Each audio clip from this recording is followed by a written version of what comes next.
Welcome to Couch Talk. Today on the show, we'll meet a driven and outspoken woman who doesn't shy away from a good debate.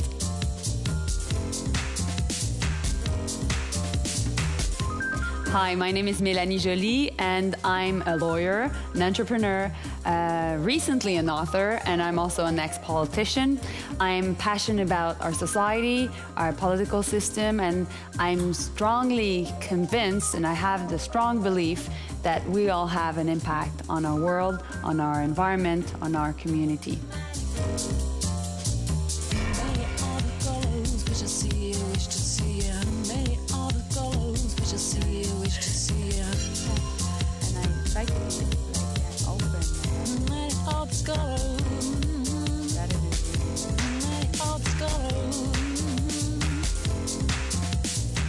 Mélanie, thank you so much for being on the couch today. Thank you, Cindy, for the invitation.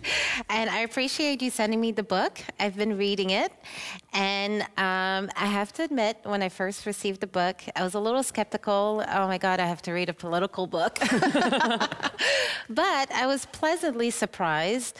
It's such a light read, and it's optimistic, and it's hopeful, and it's young, and it's, you know, an interesting take on the world of politics, more importantly, the future of politics. Was this the goal when you wrote it?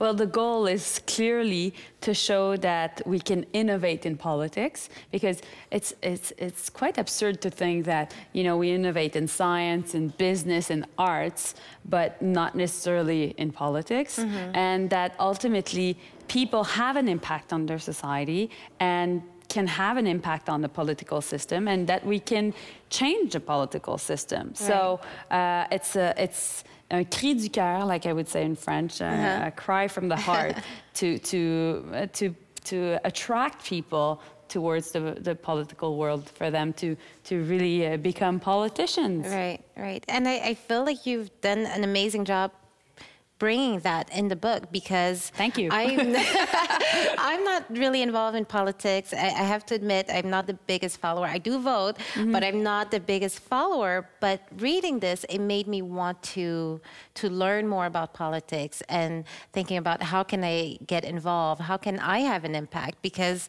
Mélanie Joly is telling me I can have an impact. I can have an impact on my community. I can have an impact in Montreal. And I think other people reading it, not necessarily just young people, just anyone in general, for sure. if they have something in Montreal, in politics, around them that they want to change, or that they're unhappy with, or maybe that they love, if they love the city so much, they can get involved and they can make a difference. Yes, and not only that, if we do not get involved, there's really a risk of us going through a lot of conflicts. Right. So it's really our responsibility, but I don't want to be like a mother, or you know, just saying we have to, we need to. No, it's how can I say, it's a great empowerment type of experience, and that's why I wish people get involved and have the conviction, the belief that they can, that the idea they have can be realized, and the political world can be ready for them. Right.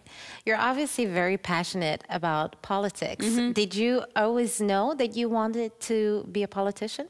I always valued the political engagement. I come from a family that my great-grandfather, which I never had the chance to meet, was mayor of Saint-Canute, and the other one was mayor of Saint-Scholastique, which became Mirabel. Okay. And then my grandmother used to tell me about you know, her dad and her and the city, how it worked, and so she had that passion, and my dad was involved, but not you know, directly as a politician. So and I did student association politics, and I really enjoyed it. So I always thought one day, but I never knew which form. I was very much inspired by people like Pierre Elliott Trudeau or René Lévesque, or the great minds of the 50s, 60s, and that had created a political hub political think tanks, and that's why I started along with 2 other people, Génération d'Idées later on. So yes to your question, but not. I didn't know how or where exactly. So when you were practicing law, at that point, were you already thinking about the political career, or that came much later on? Because you started as a lawyer. Yes. Right? It was a dream. It wasn't, and I never had a clear career plan.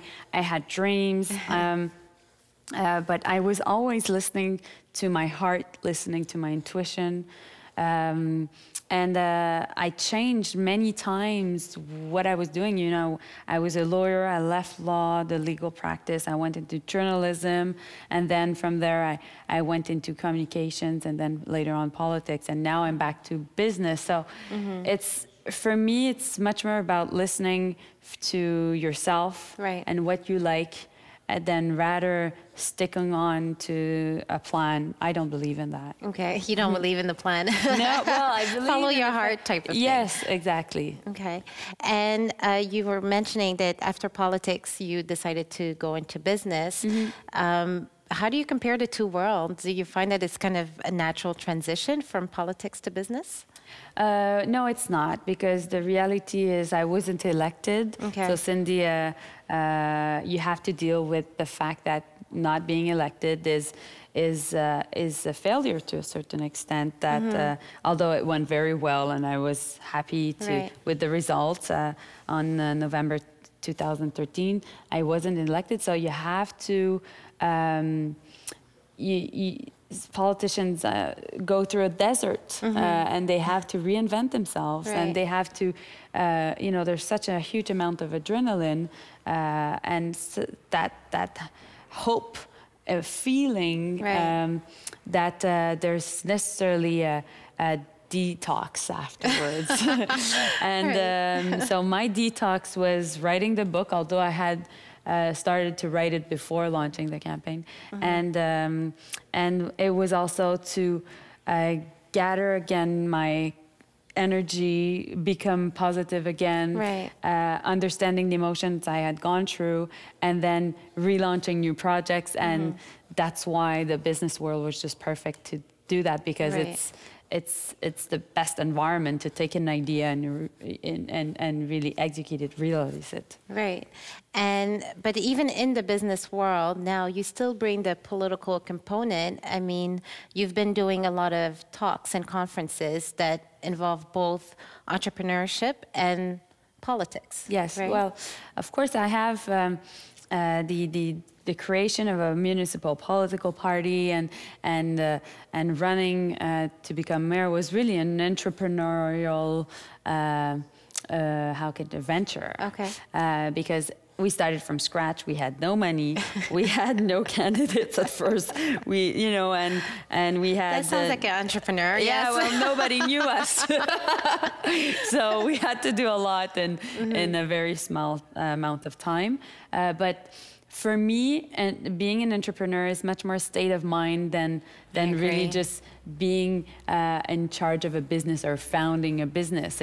It's really, you can be a social entrepreneur, having a really great impact on your community. You can be an entrepreneur in the arts world, and or like you were an entrepreneur in the media world. So it's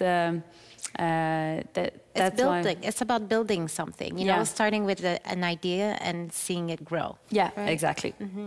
And when you do it, because you had a talk at Dawson recently about entrepreneurship, is that a bit what you talk about, the concept of following your dreams and starting from that thing to something? Well, at first, the first speeches I was giving about entrepreneurship were not about entrepreneurship. They were about failure, actually, because I started with friends and I participated in Fail Camp. That was last winter, and it was about failures in science, in the arts world, in business, in technology, and I was talking about politics. And it was an amazing experience. I can imagine. Most people talk about their success. It's rare that you have people broadcasting their failures. Yeah, but That must have been a lot of fun. It was fun, but it was very emotional because when you talk about the things that went, not greatly in your life, it's you expose your vulnerability. But I think being vulnerable makes you connect to other people more easily, and you learn a lot about experiences that are not necessarily successes. The important is not doing the same failure over and over again. I agree. But I think that's so inspirational to meet other people who have had failures and disappointments and see how they recuperated, how they reinvented themselves. The world doesn't end after a failure. And often before you reach a success, you have a couple of failures before that point, Of course, because you learn through the process. But also, when I talk about failure, is I talk about emotional intelligence. Okay. And the fact of being able to deal with stress and anxiety, and basically saying it's okay if you have an anxiety problem, but the most important thing is really to know yourself, and accept that you can go through it, and that a lot of people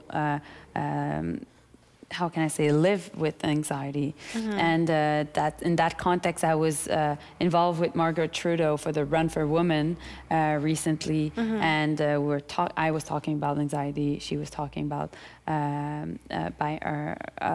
bipolarity. But ultimately, I want to develop new leadership models, new feminine leadership models, because what I'm saying is, I don't believe in the fact that the leadership models we have now, which are usually more an older man, which is very in control, and doesn't necessarily have that, how can I say, that looks perfect. Well, I don't believe in that. And I think also that we're in a leadership crisis, and people contest leadership. People are seeking new leaders. And by talking about emotions and talking about maybe the reality behind leadership will enable people to adopt and create a new leadership model. Right. And for the people to connect also with these leaders. Of course. Yes. I agree. I think diversity in general is needed. Yes. From gender to age to ethnicity, I think just more diversity in general would help with that.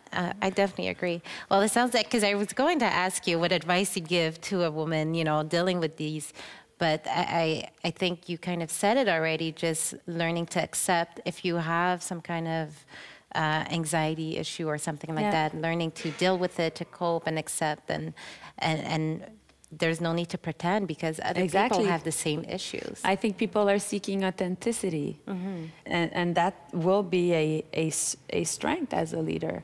And I think also that it's very important to have a lot of good self-confidence, but also being able to doubt, and not be perfect. Nobody is, and you learn through the process, and the process is more important than the end, and that's life, because we all die.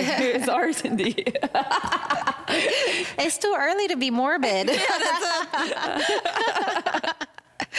Well, I'm really happy to see that even though you've left the political sphere, you're still so involved in impacting others around you. And, just bringing change. I mean, it feels like your campaign is still going on, but in a different way, you know, and it's very optimistic. And I love that. I think it's inspiring. I think a lot of women are doing really great things right now. And it's good to hear things like that, where it continues to encourage people to just get involved in general, not just politics, but just get involved in their communities. And when I was talking about leadership models for women, but also for men, for them to be in touch with how they are and their feelings, their emotions, and to be okay with the, their own authenticity. That's important. Right. Well, it seems like you've learned a lot over the past few years. I mean, if you were to look back now, knowing everything that you know now, what would you say to the Mélanie Joly of like 10 years ago?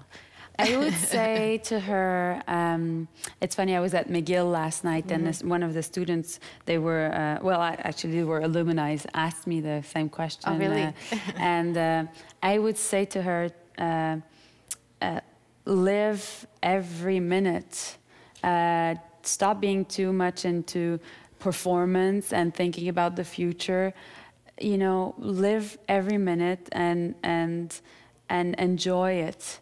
And that will stop your anxiety, and that will make you much more in connection with your community and your better you. Right. So I think if I had known that, I think I would have lived through my 20s and early 30s in a much more happier way. Yeah. And peaceful way. Yes, exactly. Yes. Exactly. Okay.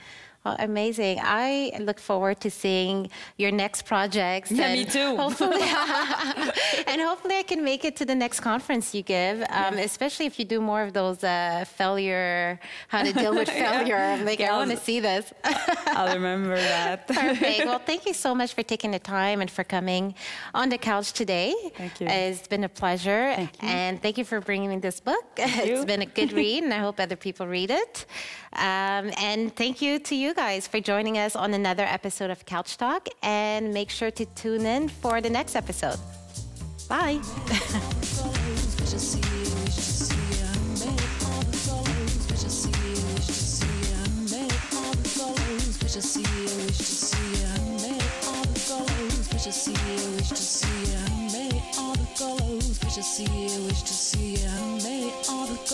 Wish to see you, wish to see you, may all the colors. Wish to see you, wish to see you, may all the colors.